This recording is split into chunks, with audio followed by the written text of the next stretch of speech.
Hi everyone, and welcome to this episode of Collegian Cooks. I'm Lawrence. And I'm Skyler. And on today's episode, we are going to cook a ham.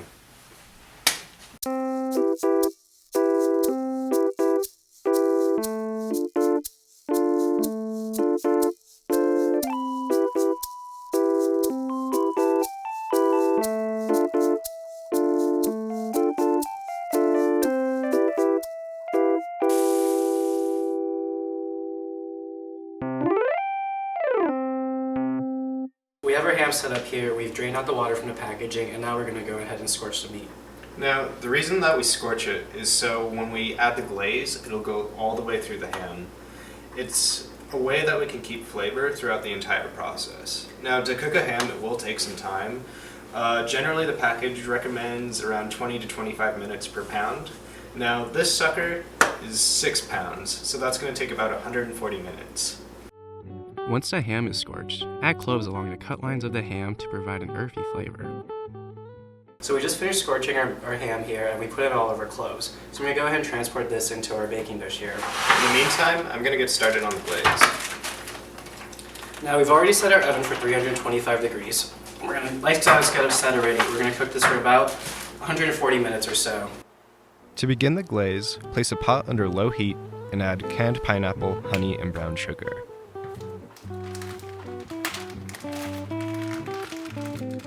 All of these ingredients will help add a sweetness to the ham, which is naturally salty.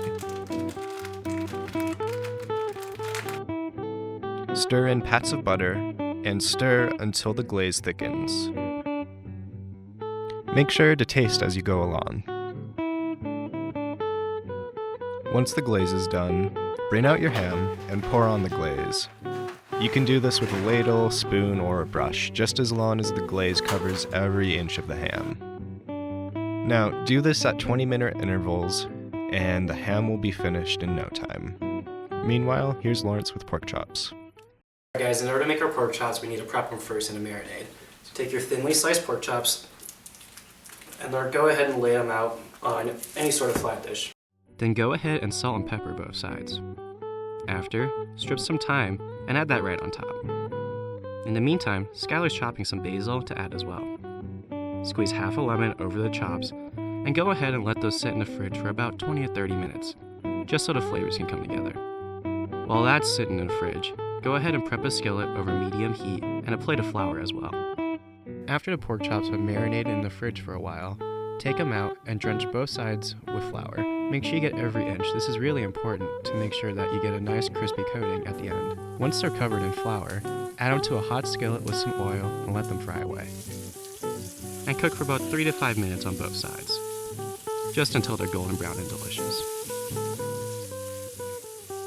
Let the pork chops finish cooking, and afterwards, let's go ahead and plate them with the remaining basil and thyme, just for aesthetic appeal.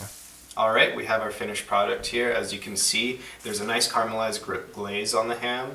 And yeah, we're just going to start cutting. Yep, and make sure when you're serving to take out all the cloves. It's really hard right now because of the glaze, but as we cut it down, it'll be easier to remove those cloves. Let me get this gravy out of your way. Nice. As you can see in this bowl, I've actually taken the remaining glaze that cooked with the ham, and we put it in a bowl just to serve it kind of as like an au jus sauce with the ham, which will just be delicious. Also here we have our finished product with the pork chops. It's garnished with a little bit of that extra basil and thyme that we had. And yeah, we just fried it up real simple, and here we are. Thanks for watching this edition of Collegian Cooks. See you guys next time. Until then, we're gonna eat some ham.